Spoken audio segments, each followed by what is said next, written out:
La Genèse, chapitre 30.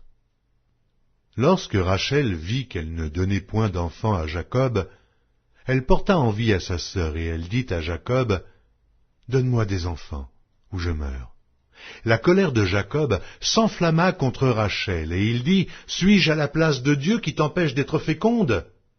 Elle dit, « Voici ma servante Bilha, va vers elle, qu'elle enfante sur mes genoux, et que par elle j'ai aussi des fils. » Et elle lui donna pour femme Bilha, sa servante, et Jacob alla vers elle.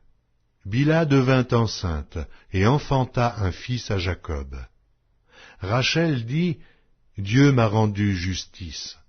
Il a entendu ma voix, et il m'a donné un fils. » C'est pourquoi elle l'appela du nom de Dan. Bilha, servante de Rachel, devint encore enceinte. Elle enfanta un second fils à Jacob. Rachel dit, « J'ai lutté divinement contre ma sœur, et j'ai vaincu. » Et elle l'appela du nom de Nephtali. Léa, voyant qu'elle avait cessé d'enfanter, prit Zilpa, sa servante, et la donna pour femme à Jacob. Zilpa, servante de Léa, enfanta un fils à Jacob. Léa dit, « Quel bonheur !» et elle l'appela du nom de Gad. Zilpa, servante de Léa, enfanta un second fils à Jacob. Léa dit, « Que je suis heureuse, car les filles me diront heureuse. » Et elle l'appela du nom d'Azer. Ruben sortit au temps de la moisson des blés, et trouva des mandragores dans les champs. Il les apporta à Léa, sa mère. Alors Rachel dit à Léa, « Donne-moi, je te prie, des mandragores de ton fils. » Elle lui répondit, « Est-ce peu que tu aies pris mon mari, pour que tu prennes aussi les mandragores de mon fils ?» Et Rachel dit, « Eh bien, il couchera avec toi cette nuit pour les mandragores de ton fils. » Le soir, comme Jacob revenait des champs, Léa sortit à sa rencontre et dit, « C'est vers moi que tu viendras, car je t'ai acheté pour les mandragores de mon fils. » Et il coucha avec elle cette nuit. Dieu exauça Léa qui devint enceinte et enfanta un cinquième fils à Jacob. Léa dit, « Dieu m'a donné mon salaire, parce que j'ai donné ma servante à mon mari. » Et elle l'appela du nom d'Issachar. Léa devint encore enceinte et enfanta un sixième fils à Jacob. Léa dit, « Dieu m'a fait un beau don. Cette fois, mon mari habitera avec moi, car je lui ai enfanté 6 fils. » Et elle l'appela du nom de Zabulon. Ensuite, elle enfanta une fille, qu'elle appela du nom de Dina. Dieu se souvint de Rachel, il l'exauça, et il la rendit féconde.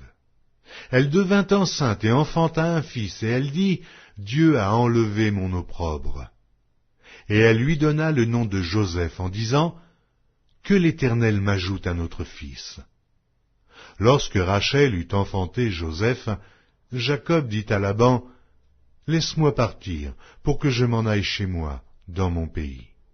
Donne-moi mes femmes et mes enfants, pour lesquels je t'ai servi, et je m'en irai, car tu sais quel service j'ai fait pour toi. » Laban lui dit, « Puissais-je trouver grâce à tes yeux?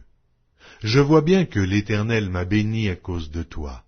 Fixe-moi ton salaire, et je te le donnerai. » Jacob lui dit, « Tu sais comment je t'ai servi, et ce qu'est devenu ton troupeau avec moi. Car le peu que tu avais avant moi, c'est beaucoup accru, et l'Éternel t'a béni sur mes pas. Maintenant, quand travaillerai-je aussi pour ma maison? » Laban dit, « Que te donnerai-je? » Et Jacob répondit, « Tu ne me donneras rien. Si tu consens à ce que je vais te dire, je ferai paître encore ton troupeau, et je le garderai. Je parcourrai aujourd'hui tout ton troupeau. Mais à part parmi les brebis tout agneau tacheté et marqueté et tout agneau noir, et parmi les chèvres, tout ce qui est marqueté et tacheté sera mon salaire. Ma droiture répondra pour moi. Demain, quand tu viendras voir mon salaire, tout ce qui ne sera pas tacheté et marqueté parmi les chèvres et noir parmi les agneaux, ce sera de ma part un vol. » Et Laban dit, « Eh bien, qu'il en soit selon ta parole. » Ce même jour, il mit à part les boucs rayés et marquetés, toutes les chèvres tachetées et marquetées, toutes celles où il y avait du blanc, et tout ce qui était noir parmi les brebis, il les remit entre les mains de ses fils. Puis il mit l'espace de 3 journées de chemin entre lui et Jacob. Et Jacob fit paître le reste du troupeau de Laban. Jacob prit des branches vertes de peuplier, d'amandier et de platane.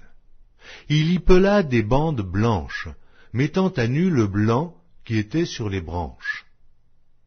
Puis il plaça les branches qu'il avait pelées dans les auges, dans les abreuvoirs, sous les yeux des brebis qui venaient de boire.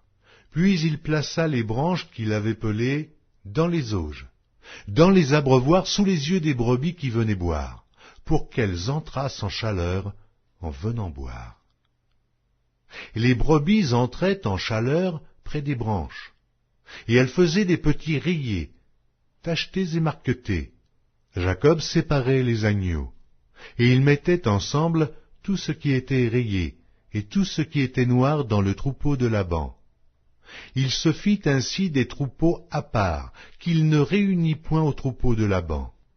Toutes les fois que les brebis vigoureuses entraient en chaleur, Jacob plaçait les branches dans les auges, sous les yeux des brebis, pour qu'elles entrassent en chaleur près des branches. Quand les brebis étaient chétives, il ne les plaçait point, de sorte que les chétives étaient pour Laban et les vigoureuses pour Jacob. Cet homme devint de plus en plus riche. Il eut du menu bétail en abondance, des servantes et des serviteurs, des chameaux et des ânes.